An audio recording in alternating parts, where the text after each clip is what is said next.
In the beginning was the Word, and the Word was with God, and the Word was God. And guess who that is? Each and every one of us.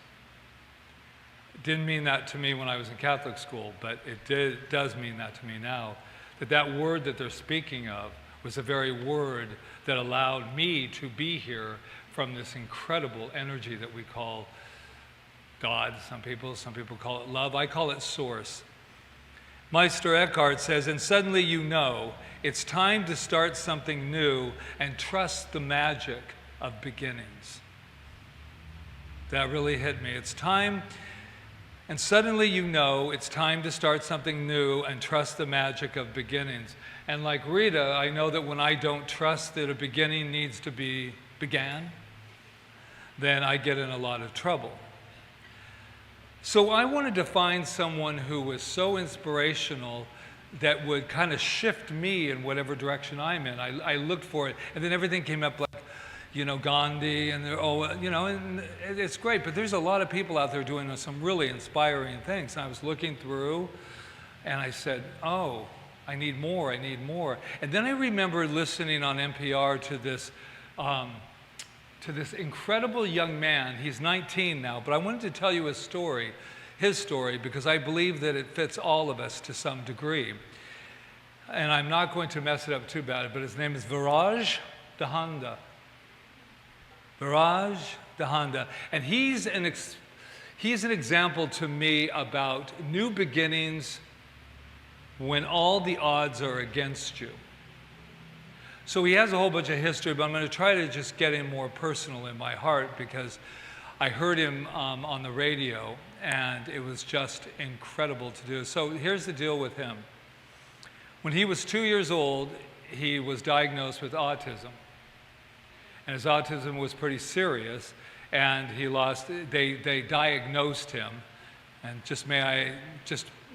my own personal thing, be careful of, diagnosis, because check it again. Because they diagnosed him with autism, and he had no intellectual capabilities. None. This was his thing at 2 years old. And then at around 13, he was watching an episode, and I had to look it up, an episode of Super Y.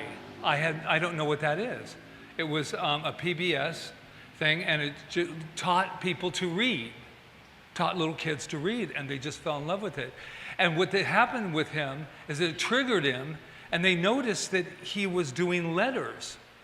He wasn't speaking or anything, but he knew the letters, and he was not that he was intelligent. And so he went on, and so his father, with his support, they got him a letter board.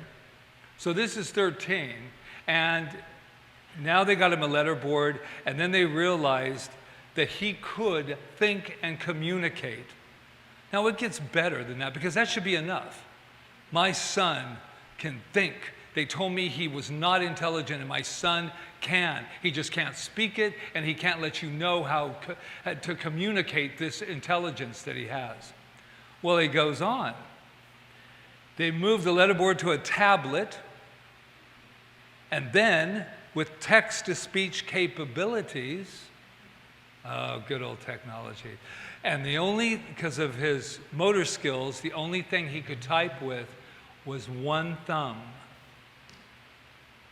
I can barely do it with all 10, the typing thing. One thumb is what he was doing his work with. So I got very impressed with it. And then he decided, not that wasn't a great enough beginning, but he could go further. He can go to school, he can go to college. Right? And guess where he applies to? Because he's not us and sitting here thinking, oh, what am I going to do? He says, I'm going to apply to MIT. Because that school really turns me on. Well, he wrote that. He didn't say that. But MIT, and his father was like, oh, Viraj, don't get your hopes up too high. Anybody ever know that? Don't get your hopes up too high. Apply. So he took him all the way to the application. And where I got in on it was NPR, they were letting us hear him opening up the letter, the dad opening up the letter, and this is what he told, and live on this, he said, listen, the chances are not good that we're going to get the response that you want. And if you do get it, it's God interceded and made this happen for you. So I don't know why you have to go all through it. Just open the envelope, right? So they open it up, and his father bursts into tears, because you think I'm going to say because he got in, right? He did. And they said, we are proud to accept you. He burst it out in complete tear, and then he's, writing, oh my God, this is what's going on. MIT. A person is born into this world, a little baby is born, and they say he has no chance for anything, just care for him, just take care of him. And he said, because there's something more powerful within him and within us that says, I see it differently. I have a new beginning for me. And he went in there, and he is not only that, but he is the first non-speaking student with autism ever admitted to MIT. And this is current. It's happening right now. Let's give it up for Viraj. Jeez. And then I immediately went to the measuring thing, well, I don't got any problems. But let me just tell you something. Abuse, problems, conditions, whatever's going on in your life, I urge you to stop measuring them and comparing them. Because I know when I do that, it is not worth it at all. Stop comparing like, well, he had it so bad, I have no right to complain. I don't have a right to complain, but I will. I will end up doing it. I'd love to tell you right now that I will ascend and never, ever complain again. But that's probably not true. But what I will do is love myself enough, which this individual, who's not there, but he's on that paper, that individual must have had a ton of love moving through his entire being to say, I can be more than what they tell me I am. And that is the great, great thing.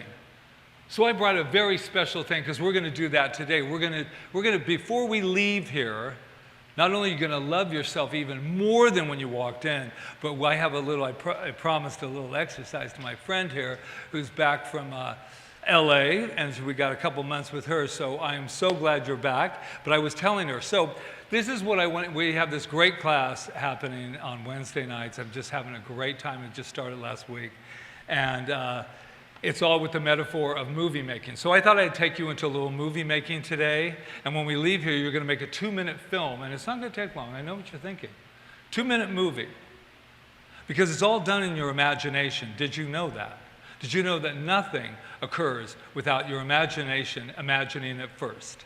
So just remember this. We're all writers, casting directors. Oh, did you know you're a casting director in your own movie, your own life? All those people, all those other people, you casted them. Just so you'll know, a part of you casted them. It's your movie. And then we have, you're the director, the actor, and you're the producer. It's all yours. So we're going to make a film based on that you have all that power. And then there is the executive producer. Yeah, that's the source. It says you take care of your movie, and I'm your executive producer. And it's a green light, as they call it in Hollywood. Yeah, it's lit. Green, go. So here's what we're going to do. I'm going to give you some, okay. So every take in show business, every take in show business has a whole thing when you're filming your scene. That's what you're going to do. Film your scene in your mind. So the director will always say something like take one, and here's the great news. It doesn't matter how many takes you take, you own the movie, you're producing it, directing it, writing it, then do another take. You're not stuck in your movie. You're the one that owns it. You're the one that owns it. Do it again. Say, hey, I don't like that. You know, they say, when I was in Hollywood, they say, oh, I ended up on the cutting room floor You know, there's a lot of stuff that needs to be on the cutting room floor in our lives, by the way. Now, I digress, but not really. So here's the things I want you to remember.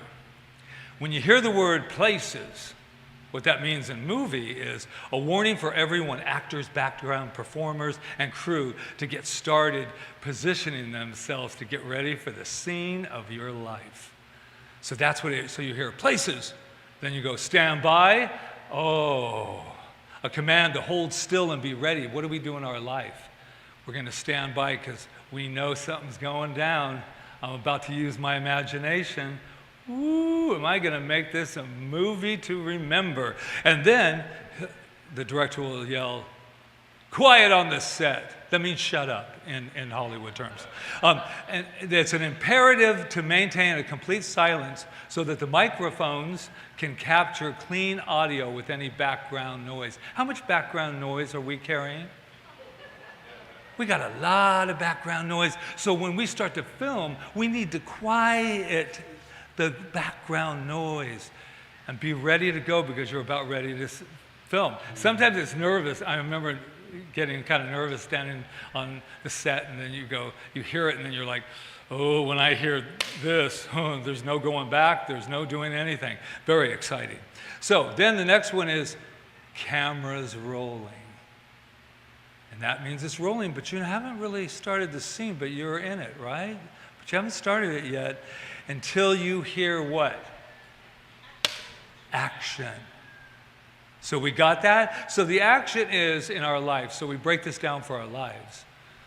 We're standing by, we're in the silence, we're getting ready to film our movie. You know the camera's on, and it's going to shoot. And once you shoot, just the beauty of this, it's not permanent, man, unless you make it permanent.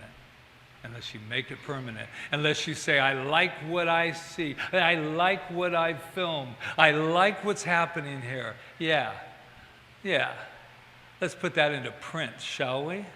That's the confidence we need about our lives. But what we're talking about here is anytime that that's not occurring, I know nobody in this room has experienced that, but I don't think we know that it's all right to say, cut. And to say, cut it out. Stop it. No. Okay, so here's the deal. So I have my clapboard, and so what all you have to do is when you hear all of those directions, close your eyes, and you choose something. You've got a lot of them. Don't look confused. And it's okay because I've learned a new telepathic thing that I get to read all of your minds, so I'll know what movie you're making so I can help. No, I'm kidding. Okay, so close your eyes and think of that one little scene in your life, that movie that you're in charge of. No more waiting, no more anything. Just close your eyes and say, oh, imagination, go for it. This is what I want. And then when I say action, I want you to take that moment and just listen to your imagination. Feel it in your heart. Let your heart talk to your brain. Let the coherence start. Are you ready? Okay. Places, everyone. Stand by. Quiet on the set. The camera is rolling. And action.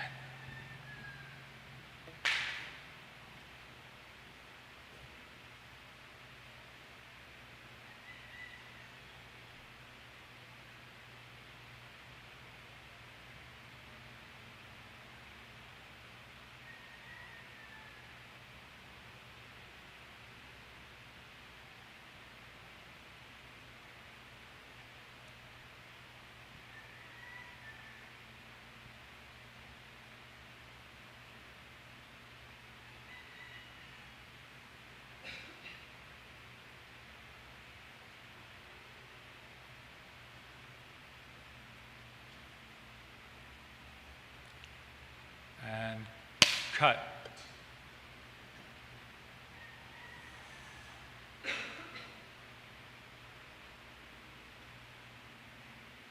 If you were in Hollywood, This would have cost you a lot of money to make your own movie. Wow. Did anybody feel anything? You just have to put your hand. Feel anything? See anything? Anything at all? Yeah. We're making movies all day, everyone. Every moment we're filming something. And I love that analogy because every moment we're feeling something and knowing something and imagining something. As I always say, we're making it up half the time. We might as well make it up in our favor. If it hasn't happened yet, then it's made up. And I really mean this, wherever your life is, right here and right now, wherever it is, whatever you're going through, there is a movie that can change anything.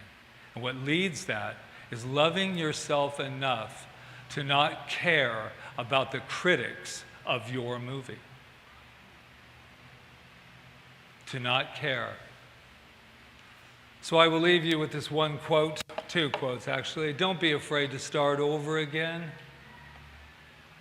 We all are forced into it sometimes. Right? We've been there. I love this time you're not starting from scratch. You're starting from experience. Is it Anais Nin? Is that her name? Yeah? And I want to leave you with this. I look forward to the opening of your movie, and I also look forward to seeing you on the red carpet, because we're the only ones that can allow that red carpet to take us to where we want to go. And the day came when the risk to remain tight in a bud was more painful than the risk it took to blossom. And the day came when the risk to remain tight in a bud was more painful than the risk it took to blossom. Blossom, my friend.